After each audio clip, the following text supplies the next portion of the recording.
If you have your Bibles with you this morning, I'm going to be reading from Ecclesiastes chapter 3, starting with verse 1. Ecclesiastes 3, 1 through 22. There is a time for everything, and a season for every activity under the heavens. A time to be born and a time to die. A time to plant and a time to uproot. A time to kill and a time to heal. A time to tear down and a time to build. A time to weep and a time to laugh. A time to mourn and a time to dance. A time to scatter stones and a time to gather them. A time to embrace and a time to refrain from embracing. A time to search and a time to give up. A time to keep and a time to throw away. A time to tear and a time to mend. A time to be silent and a time to speak. A time to love and a time to hate. A time for war and a time for peace. For what do workers gain from their toil? I have seen the burden that God has laid on the human race. He's made everything beautiful in its time. He's also set eternity in the human heart, yet no one can fathom what God has done from beginning to the end. I know that there is nothing better for people than to be happy and to do good while they live, that each of them may eat and drink and find satisfaction in all their toil, for this is the gift of God. I know that everything that God does will endure forever. Nothing can be added to it, and nothing can be taken from it. God does it so that people will fear him. Whatever has already been, and what will be has been before, and God will call the past into account. And I saw something else under the sun. In the place of judgment, wickedness was there. In the place of justice, wickedness was there. I said to myself, God will bring into judgment both the righteous and the wicked, for there will be a time for every activity, a time to judge every deed. And I also said to myself, as for humans, God tests them so that they may see that they are like animals. Surely the fate of human beings is like that of animals. The same fate awaits them both. As one dies, so dies the other. All have the same breath. Humans have no advantage over animals. Everything is meaningless. How you feeling? 3 more verses. All go to the same place. All come from dust, and to dust all return.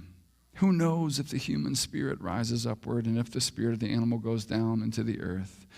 And so I saw that there was nothing better for a person than to enjoy their work, because that is their lot. For who can bring them to see what will happen after them? Those first 8 verses of Ecclesiastes, probably some of the most famous in all of the United States, except for maybe Psalm 23. Because of that one song. You want to sing it together? For every season turn, right? Like since the Byrds did it back in the 60s, it's something that's just been in our minds. And not only is it on our minds, but how many of you have ever heard that one passage, the seasons and the turning, ever read at a funeral? Ever heard that one read at a funeral? Okay.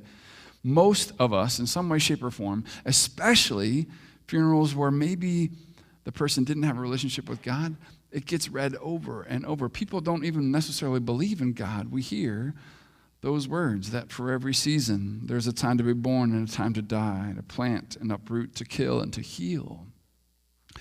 These passages, they kind of resonate in the hearts of humankind because we know they're true.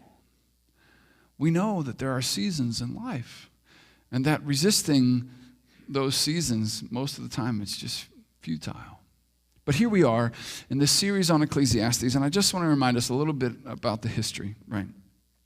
The first week I explained that we don't really know for sure the author of Ecclesiastes, right?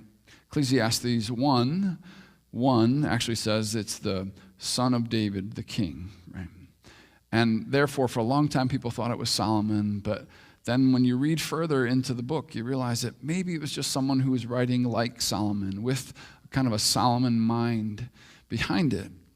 But there is this kind of thesis that the teacher gives us in Ecclesiastes 1 and 2, right? So he says, everything is meaningless, completely meaningless. And I think it's kind of fun, and I'll say this out loud, that more than one of you in this last couple of weeks have written to me or stopped me and said, wow, you took a completely worthless book of the Bible and helped me understand it in a way that makes sense. But I think some of the complexity that's in the book of Ecclesiastes is actually designed to help us kind of recognize life is complex. Life has contrasts. Life has things that make sense and things that don't. And so when the teacher says meaningless, it's not necessarily the English word that you and I use for meaningless. It's the word hevel, right? We've talked about this over and over the last 3 weeks, but this is, again, the crucial part of Ecclesiastes. Understanding that when the teacher says everything is meaningless, he's not saying that there's no purpose and just give up and have fun, right? What he's saying is that it's only temporary. It's fleeting. It's hard to hold. The word translated most often is it's like a breath, a vapor. It's like smoke. So this is the teacher's thesis throughout the whole book, right? He's saying that everything is really temporary. It's fleeting. It's really hard to hold on to. Life is like a vapor or a breath. 1 minute it's here and then it's gone. 1 minute you think you know what life's all about, and then something hits you and you realize you have no idea. This is what makes the book of Ecclesiastes so relevant for our world today. In this kind of post-COVID era where nothing seems to make a whole lot of sense, where ground troops are invading a first world country, where things just about the time we think we have life figured out, it throws us another curveball. Only proving really what the teacher of Ecclesiastes is telling us, that life is really fleeting, hard to hold, a vapor, breath. And then he reveals to us these two primary burdens that the rest of the book is trying to work out. The first burden is that we as humans are never satisfied. We never get enough. I don't know about you, but I never get enough Doritos, okay? Or I never get enough sleep. I wake up in the morning and go, man, I could go a whole day, right? Humankind, we're just never satisfied. This is the burden of humanity. And just so you know, I'm not talking about the red Doritos. It's the purple bag, the really spicy sweet chili. That one, yeah, that's my downfall. It's my kryptonite. Just so everybody knows. But mankind is never satisfied. We're just not. Never have enough money. Never have enough time. Never have enough influence and power. And that's part of what makes life so meaningless, so vaporous, right? That just about the time we think we've risen to the place that we want to be in our career, then something changes and we realize, I got to chase after something else.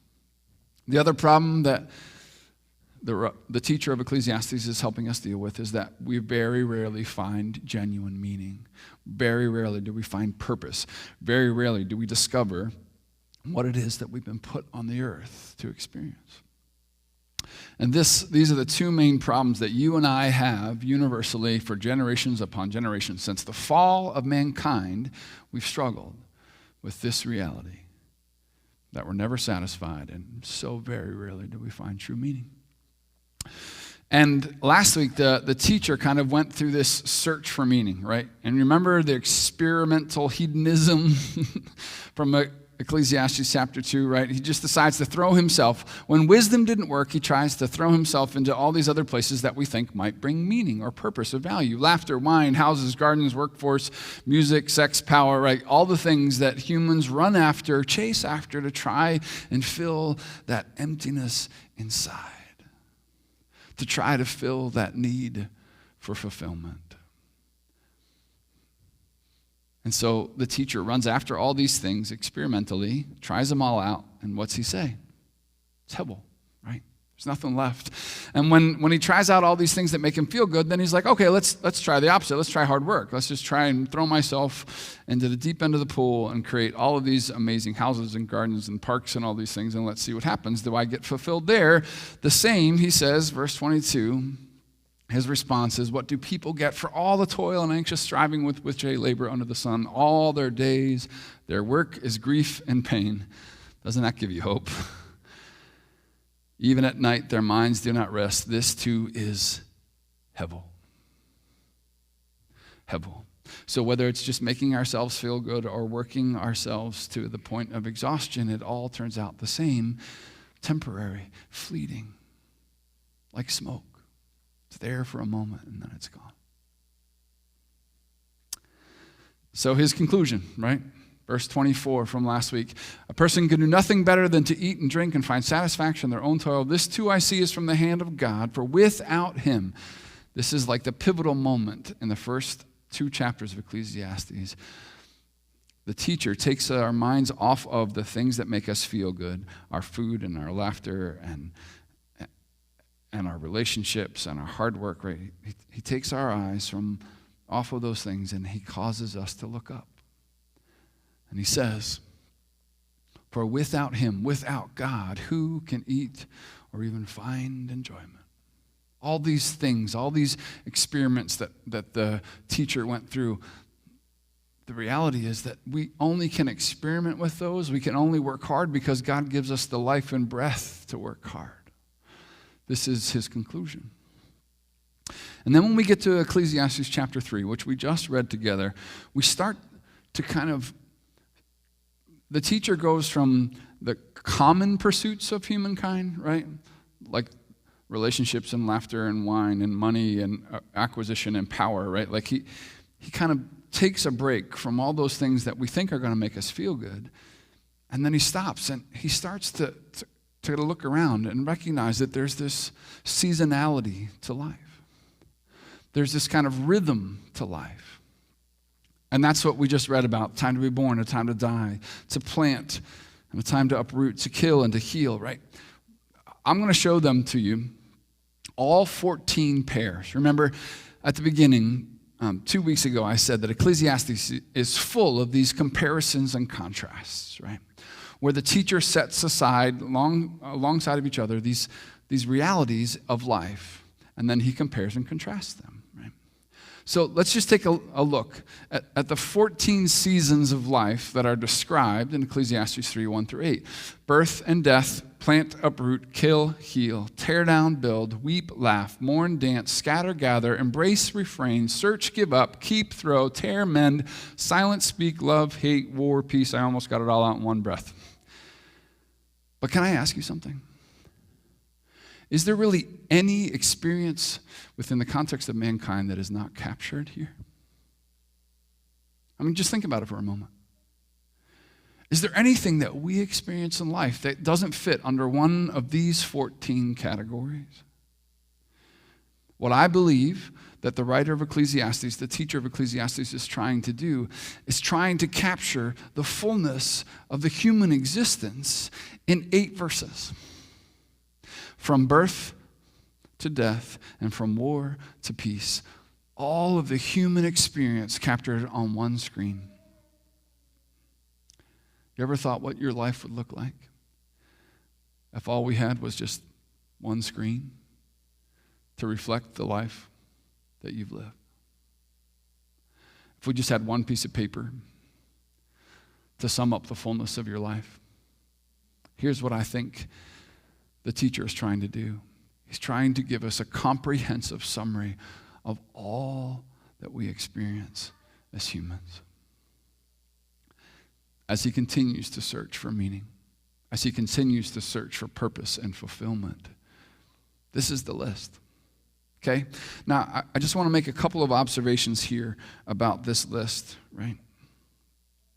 So, first thing is, you'll notice that there are 14 pairs for a total of 28 different experiences that we have as humans. And if you've done any kind of more serious study of Scripture, you'll know that the number 7 is actually often represented as perfection, right? The 7 days of creation, right? And so we've got multiples of 7 here, 2 multiples of 7 times 2, 28. So what the teacher is trying to help us understand is that, like God, in his infinite wisdom, have set the seasons of life in its perfection, in its fullness, for us as humans. So he's saying from birth to death and war to peace and everything in between, God has established these seasons in his own perfect way, in his own perfect time. Now let me ask you another question.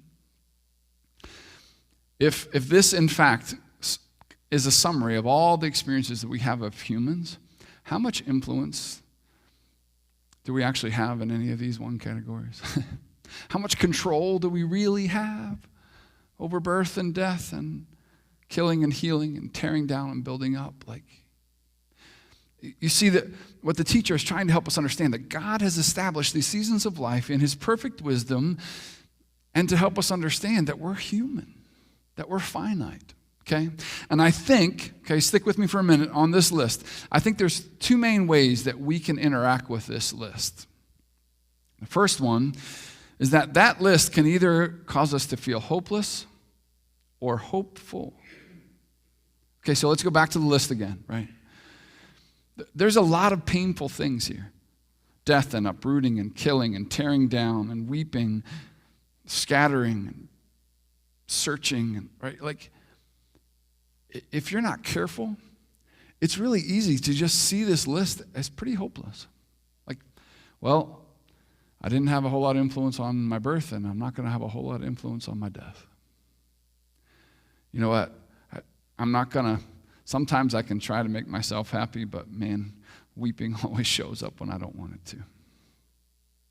You see, this list, as humans, we can see it as either a hopeless or a hopeful situation. We can see it as like, well, this is just the way it's going to be. I'm going to just have to live with it, so let's just buck up and deal, right? Or we could see it as God setting in motion a set of seasons and understandings that will help frame our lives. That there is a God who oversees all of these searching and giving up and the tearing and the mending and the silence and the speaking and the love and the hate. That overarching this 14 different seasons of life is a God who set those seasons in motion. So can I ask you, do you find this list to be more hopeful or hopeless? Do you take comfort in this list, or do you have like this internal resistance to the list? Pay attention to your soul as you read through a list of seasons like this, because this is the way in which God may want to interact with you today. Knowing whether you see this list as hopeless or hopeful is crucial as we seek to live our lives backwards. Remember, Ecclesiastes, the entire book, is challenging us, screaming to us, begging us to live our lives backwards, to start with the end in mind. And one of the great ways to do that is to recognize that we all have seasons that God's established. That will remind us that we have both a beginning and an end, and that God has established them all. Okay, so two main ways you can interact with this list. One, you could see it hopeless or hopeful, or you could see it as things that mankind does, or things that God does. Right? Have you ever looked at that list that way? Right? Let's go back to the list a minute. You can either make this very human-centric, right? Humans live and they die. Humans plant and then they uproot.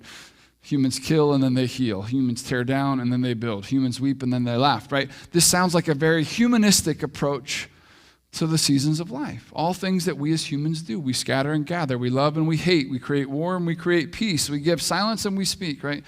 We can see this as a very human-centered list where all of life is about us, or we can see this list as the actions of God, right? The acts of God, the behaviors of God. God is doing the allowing of the birthing and the dying. God is allowing the planting and the uprooting, the killing and the healing, the tearing down and the building up, right? So which is it for you, right? Do you see these seasons of life more hopeful or hopeless? Do you see these more as human-centric or God-centric? And I believe that the answer to that question for you really determines whether or not you live life forwards or you live life backward. Because in living life backward, we see that list of 14 seasons not as hopeless, but as hopeful. Not as something that man does, but as something that God has established. because God stands outside of that time, those eternities, those seasons. God is standing outside of that. So how you and I interact with this list by the teacher determines whether or not we live life forward or backward, hopeful or hopeless, life about us or life about God and the seasons that he has established. I think these seasons are so crucial because what they do, what happens in these seasons is that we begin to understand that God's established rhythms of life for all of humanity that honestly we can do almost nothing about to change. That God not only set life in motion, but he is sustaining life. And there's a danger, right? When we take that birth and death and loving and hating and scattering and gathering, when we take that and we make it all about us, we lose sight of the eternal God who set these seasons in motion. But what does the teacher have to say about these seasons, right? These 14 seasons of life that God's established. What is his result, right? Here's what I think. The last half of Ecclesiastes chapter 3 actually is the teacher trying to help us understand that we have this longing for eternity. Okay, so we all have these seasons, that some that seem good and some that seem bad, some that it feels like we might be able to control and some that we have nothing to do about it, right? But we all go through these seasons of life.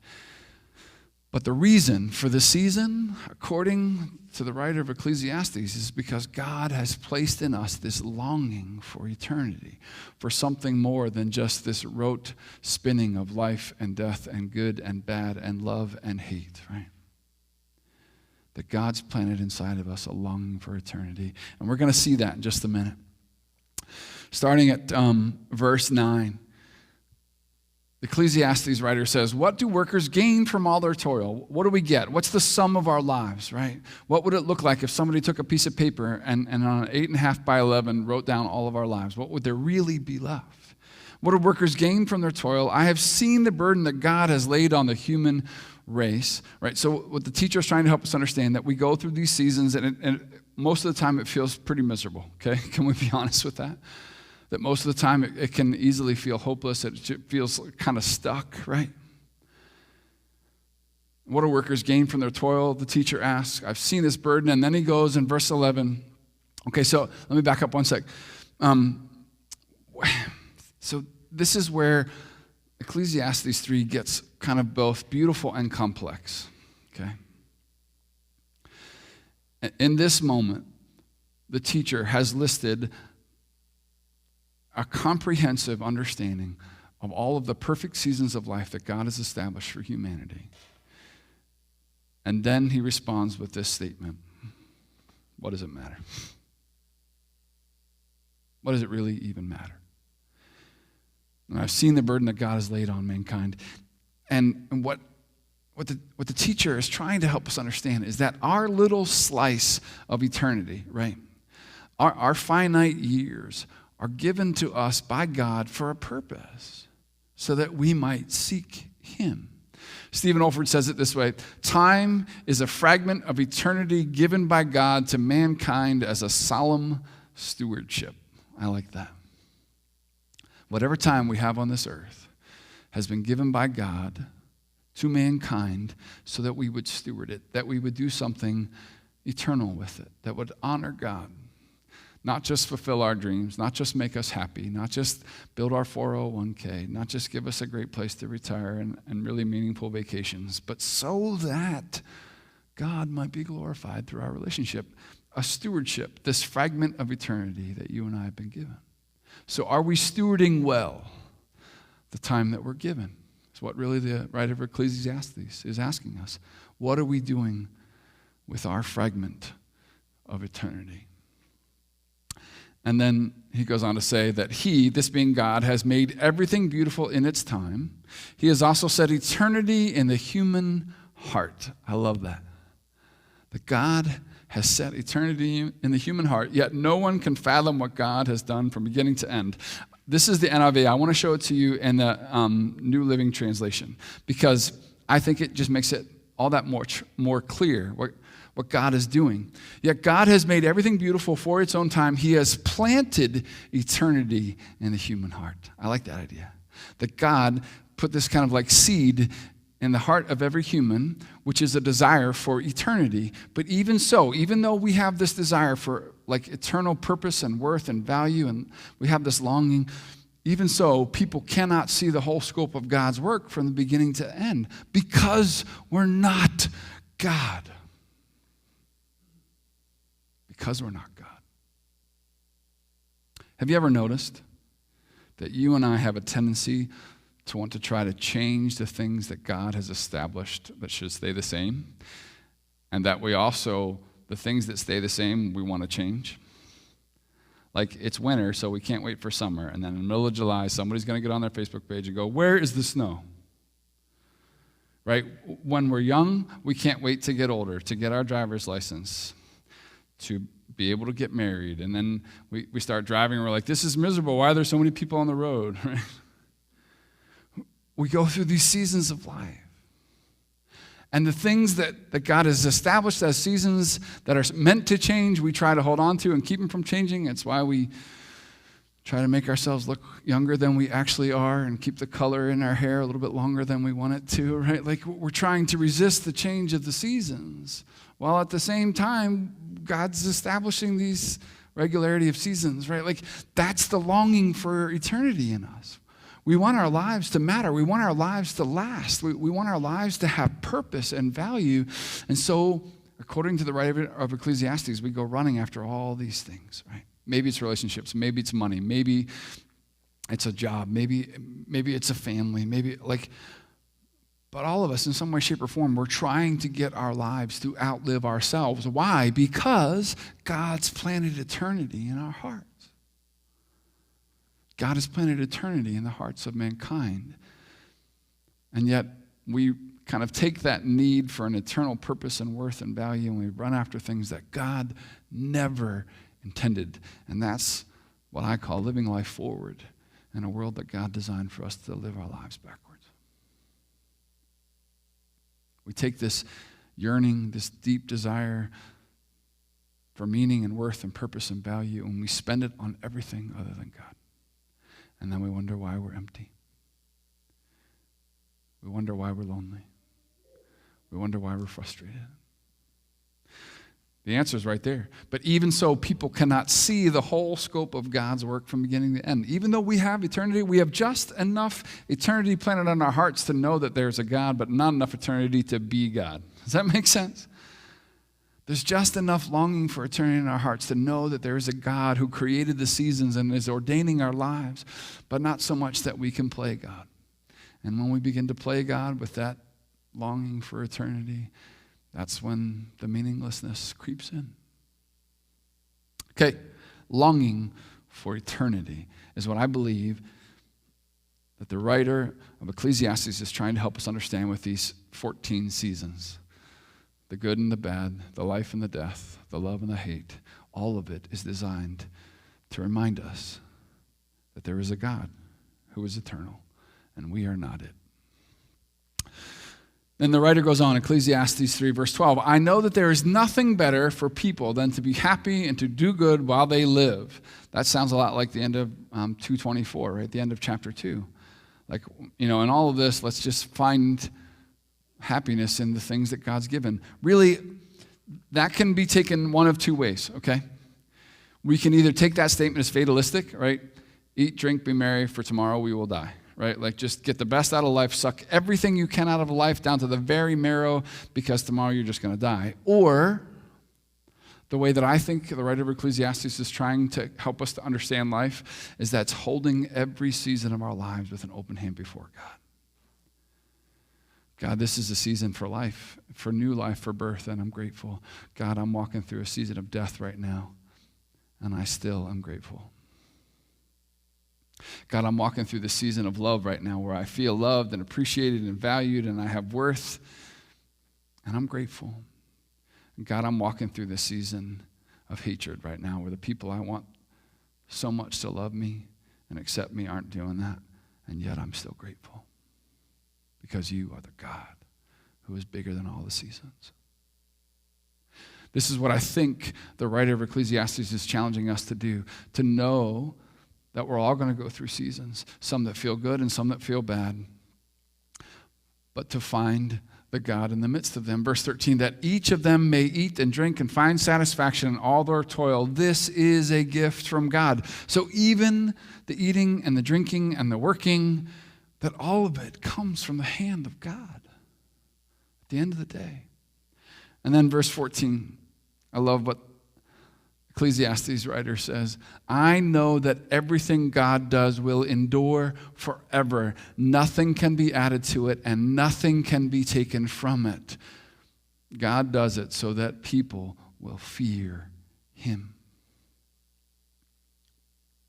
So remember, God's planted this longing for eternity in all of us. We work so hard to try to change the things that God's established as unchangeable, and we work so hard to try to keep those changing things from happening, right?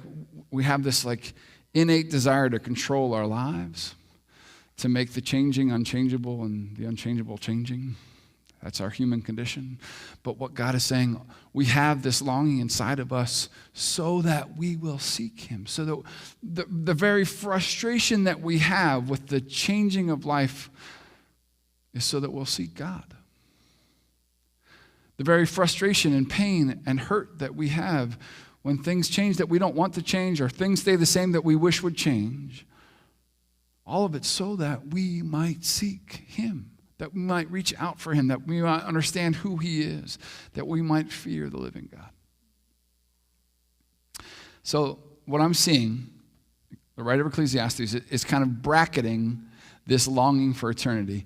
In verse 11, he says eternity has been set in the human heart. In verse 14, he says, right, we have this eternity set in the human heart, even though we can't understand what it really is about. And then in verse 14, he says, I know that everything that God does will endure. So humans wind up frustrated, burned out, scared, lonely, helpless and hopeless, because we can't make eternity out of our finite selves, is what the author's saying. But there is a God who does. I know that everything God does will endure. Nothing can be added or nothing can be taken from it. This is the longing for eternity that God has placed within the 14 seasons that all of us live. That we want to control, we want to influence, we want our lives to go a certain way. But it is God alone who remains eternal. It is God's actions that remain forever. It is God's declarations that will not change, not our own. The very frustration that you and I face in trying to change our world is designed to help us reach out for God, to pursue him. Ecclesiastes 3:15, whatever is has already been, whatever has been, whatever will be has been before, and God will call the past into account, right? So the writer of Ecclesiastes starts helping us understand something that's really important for us as we seek to live backwards. Verse 16, and I saw something else under the sun. In the place of judgment, wickedness was there. In the place of justice, wickedness was there. So the writer of Ecclesiastes goes on to help us kind of recognize that we have this, all of us have this innate desire for justice, do we not? Did you have to teach your kids to say the word, that's not fair? Right? Did you ever have to sit down with a 2-year-old and look, let me explain to you. You just were, someone did some injustice to you, so make sure you say that, right? No, we're built with this human, deep desire to see justice, both in our lives and the lives of others. But have you ever noticed that when we say we want justice, what we mean is we want justice for the wrongs done to us, and we want mercy for the wrongs that we've done. You ever notice that? That our version of justice is that everybody else gets punishment for what they've done wrong and that we get mercy. That's the human condition. But what the problem is, the writer of Ecclesiastes is saying, in life, there's all these injustices, there's all these judgments that are happening that we can seem to do nothing about, that creates so much frustration and so much fear, so much doubt, especially, let's just take this past week. What's happening in the Ukraine and the world, right? This injustice, I've seen it over and over. Like, isn't somebody going to stop them? Right? Isn't somebody going to do something about that? Right? How is this even possible? Are the questions that we ask ourselves. Why is there wickedness and there's no judgment? Why is there no justice? And I believe that the writer of Ecclesiastes answers that question in the very next verse. So I said to myself, God alone, I'm going to add that one in there, but God alone will bring into judgment both the righteous and the wicked, for there will be a time for every activity, a time to judge every deed. You see, I think the writer of Ecclesiastes in those 14 seasons that he talks about, right? I think he's setting us up for this truth. As we go through life and death and good and bad, as we go through love and hatred and scattering and gathering, as we go through all these pieces of life and we run into this deep desire to find meaning and worth and value and purpose, that we long for eternity, as we go through all of these seasons of life, the thing that we must remember if we're going to live our lives backwards is that one day God will judge all of the deeds, both good and bad, for all of mankind. That what looks like injustice on this side of heaven will one day be brought to justice. That what looks like unjudged wickedness on this side of heaven will one day be judged by the eternal God. And that's what it means to live our lives backward. To know that even the injustices and the lack of judgment that we feel like the world is dealing with every single day, that there is a God who stands outside of time, who is eternal, that will one day judge not just the wicked, but notice the good and the bad. The things that we think, that the planting and the rooting up, right? Like all of them will be judged. Every activity is the word. Every activity of humankind will one day be judged by the eternal God. This, I believe, from Ecclesiastes is what it means to live our lives backward. To recognize that even the injustices, even the lack of judgment that we face in our everyday lives, it's designed so that we would seek out for an eternal, just God. Verse 18, so then I also said to myself, as for humans, God tests them so that they may see that they are like the animals, right? I don't like this verse, okay? I'm not real comfortable with this verse. I'm not real comfortable with this whole section, okay?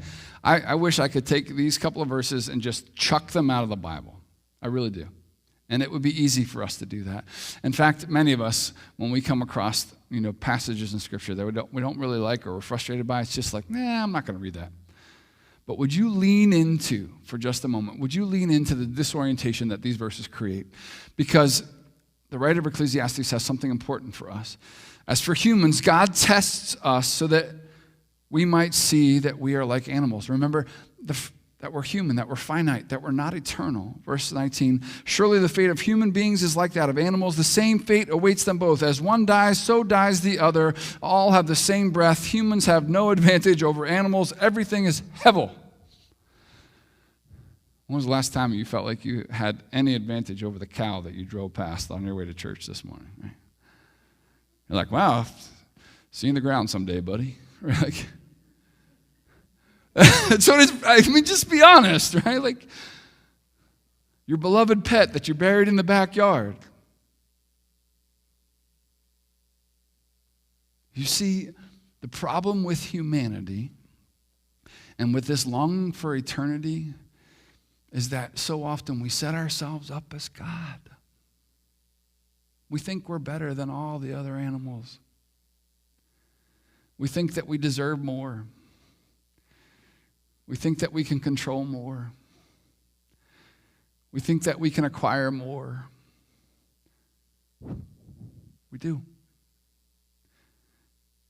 And the stark reality that the writer of Ecclesiastes is trying to give us is that we all only have this finite fragment of eternity. That we're all, in the end, living, breathing, heart beating animals. And that we all have the same fate. One day we all will die. One day. Delay it as long as you want to. Try as hard as you can. Eat the best foods. Exercise all day long if you want to. But our eternity is the same. And that is the gnawing struggle that is inside of every single one of us as humans. That seasons come and seasons go, and we can do nothing about them. That birth and death and good and bad and love and hate, they come in and they go from our lives. And at the end of the day, there is this gnawing, deep reality that there's nothing that any of us can do because our futures are all the same. One day, we all will die. One day. So all the struggling and striving, what the writer of Ecclesiastes says, when he says meaningless, he means temporary, fleeting, hard to hold. It's heavy. Verse 20, and all go to the same place, all come from dust, and to dust all return, right? You've heard that at another funeral, right? Like ash to ashes, dust to dust. From the ground on which we came to the ground on which we return, right? This is where we get it from. Who knows if the human spirit rises upward and the spirit of the animal goes down to the earth? I get asked by kids all the time. Hey, is my dog going to be in heaven? Sorry, I don't know. Maybe. What I can tell you is that there is a God who knows. There's an eternal God who knows. Verse 22, so I saw there's nothing better for a person than to enjoy their work because that is their lot. Who can bring them to see what will happen after them? Okay, I'm not going to jump into that one. We'll kind of use that as a starting point for next week.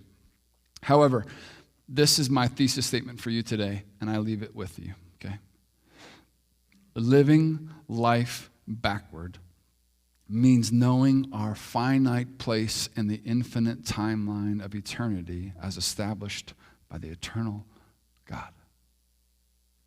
This is what it means to live life backwards, that we've been given this fragment of eternity that is finite, that we can do nothing about, and the seasons come and the seasons go, and at the end, all of us one day will stop breathing. Living life backwards means knowing our finite place in the infinite timeline of eternity as established by the eternal God. This is what it means to live our life backwards.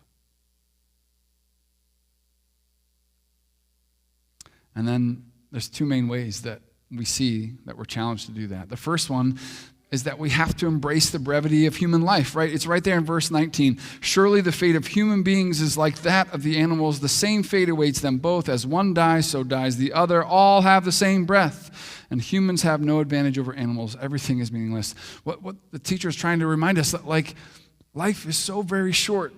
Job 14:5 says it. This is another one of the wisdom literatures, and I like the way Job says it. He says, you have decided the length of our lives. You know how many months we will live, and we are not given a minute longer.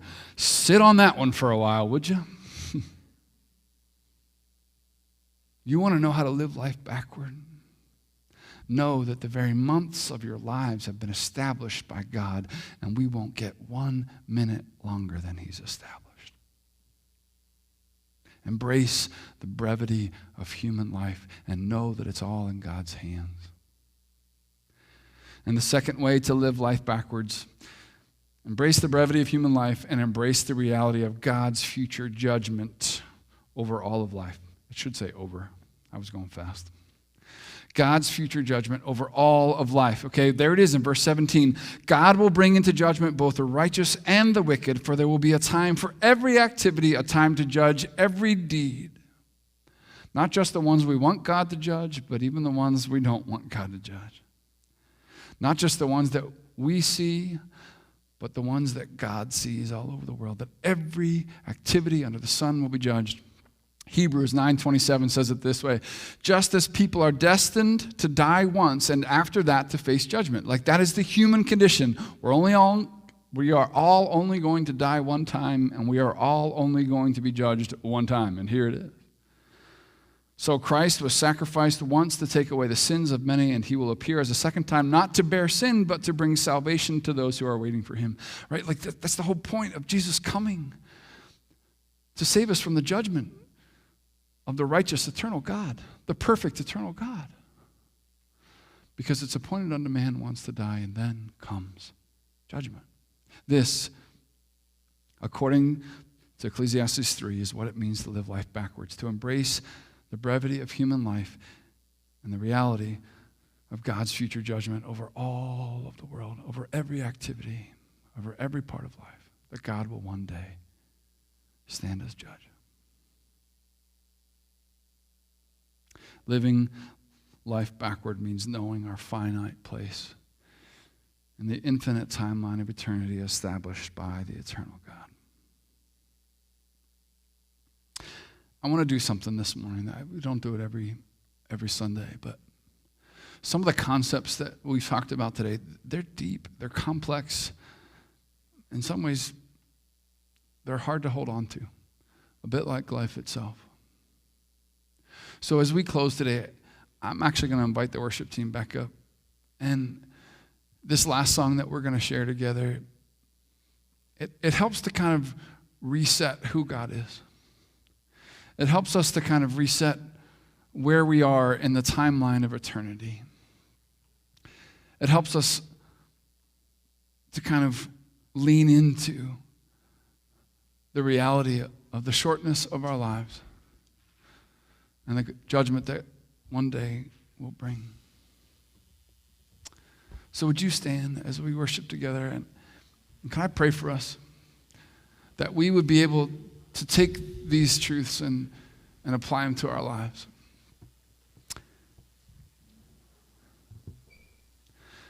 God, the truth is, you shared some really hard truth with us in Ecclesiastes 3 today. There's stuff in here that we don't want to hear. There's stuff in this chapter that we don't want to have to admit. These are hard truths, but they have the potential. God, the truth of Ecclesiastes has the potential to change everything about the way that we live, if we'll allow it to. So here's my prayer, God. Would you speak truth, not just to our heads, but to our hearts today as we sing? Would you speak the truth of our own brevity of life and the reality of the one-day judgment that you will bring? Would you use that truth to transform the way that we live as we sing today? We pray.